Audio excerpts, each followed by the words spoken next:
안녕하십니까. 봉구 세무사 이봉구의 세무조사 5분 특강입니다.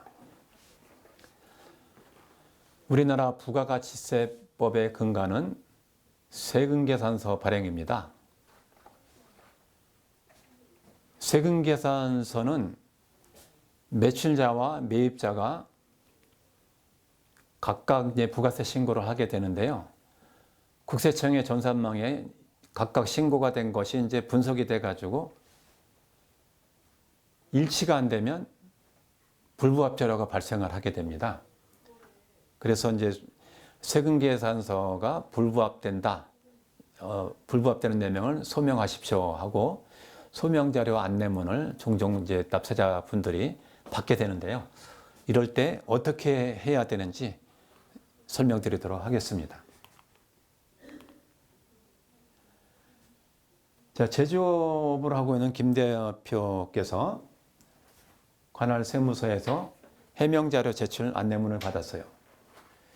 자, 기사거래처가 부가가치세 신고한 내용을 분석을 해보니까 이러한 문제점이 있습니다. 위장 가공 혐의가 있으니 언제까지 소명해 주시기 바랍니다.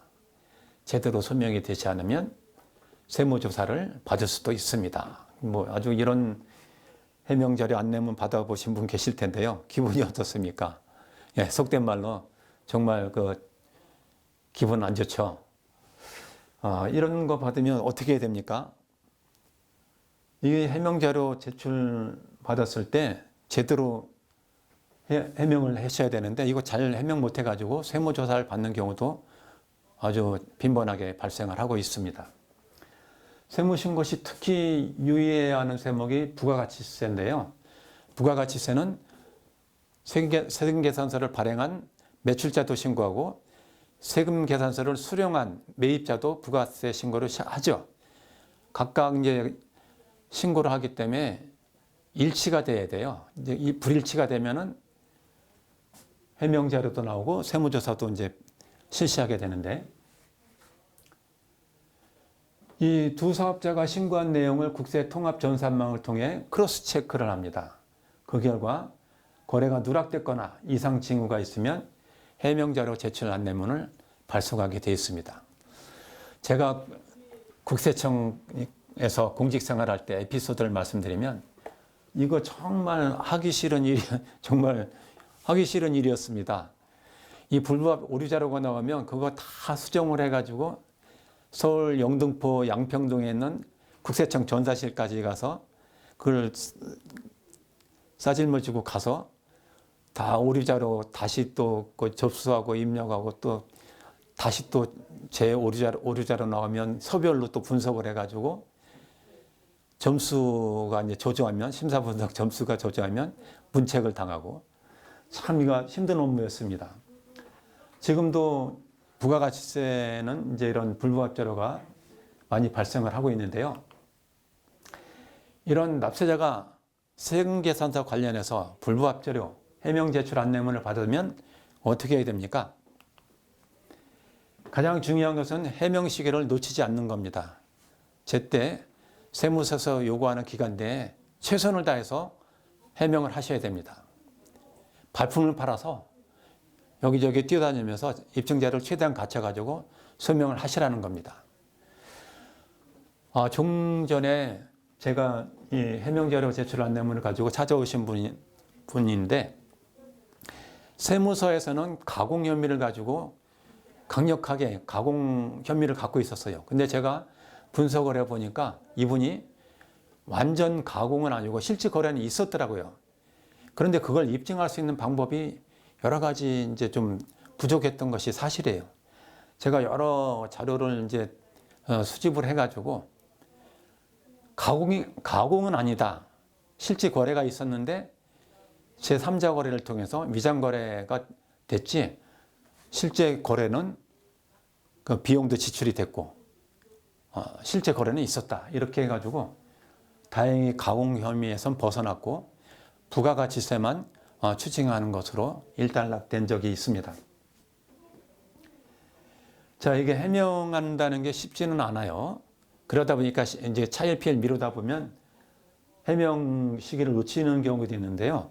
그런 경우에 이 세무조사로 넘어갈 수도 있습니다. 그러면 해명자료권에 대해서만 이제 그 일단락 될 걸 갖다가 해명 기간을 넘기게 되면 세무조사로 전환이 되면 이 사업장에 나와서 질문검사권을 행사하게 되고 최장 5개년치까지 조사로 확대될 수 있는 위험이 있는 것이죠. 그래서 반드시 해명 시기를 놓치지 마시라는 것. 그러면 중요한 것이 어떻게 입증을 해야 됩니까? 이런 질문하죠. 거래계약서, 세금계산서, 거래명세서, 계좌이체 내역, 물품인수 확인서, 사진 등 여러 가지 방법, 최선을 다해서 가능한 방법을 다 동원해서 사실거래라는 것을 입증할 서류를 제출하는 겁니다. 가장 중요한 것은 거래를 하실 때 계좌이체를 하시라는 겁니다. 계좌이체를 할 때 특히 주의하셔야 될 것은 실물 거래 없이 실물은 A라는 사람한테 하고 자료는 B한테 받았을 때 이 위장 거래 사실을 숨기기 위해서 계좌로 입금을 했다가 다시 제3자를 통해서 당구로 치면 3쿠션이죠. 이렇게 계좌 이체를 한다고 해서 요행이 넘어가면 다행이지만 그런 경우에도 추적 조사를 하고 있다는 것을 기억하셔야 됩니다.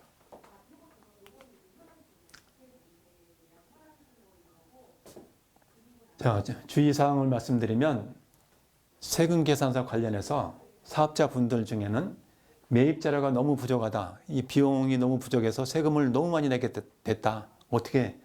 그래서 지인으로부터 소개를 받아가지고 실물 거래 없이 세금 계산서만 수취하거나 아니면 실물 거래보다 훨씬 많은 금액으로 자료를 받는 경우가 종종 있습니다. 이거 어떻게 괜찮을까요? 요행이 다행스럽게도 그냥 국세청에서 모르고 넘어가면 다행이지만 이렇게 실물 거래 없이 자료를 받게 되면 거의 100%에 가깝게 발각이 됩니다. 그럼 발각이 되면 그 세금에다가 신고 불성실 가산세 또 5개년치 사업연도로 조사가 확대되고 그러면 배보다 배꼽이 더 큽니다. 호미로 막을 거 가래로 막는 그런 정말 심각한 사태로 확대될 수 있습니다. 그래서 결론은 세금계산서 발행은 정말 원칙대로 실질대로 발행하고 수령하셔야 된다. 그리고 정당한 방법으로 합리적인 방법으로 절세 방법을 찾으시라는 말씀을 강조해 드립니다. 지금까지 봉구봉구 세무사 이봉구의 세무조사 5분 특강이었습니다.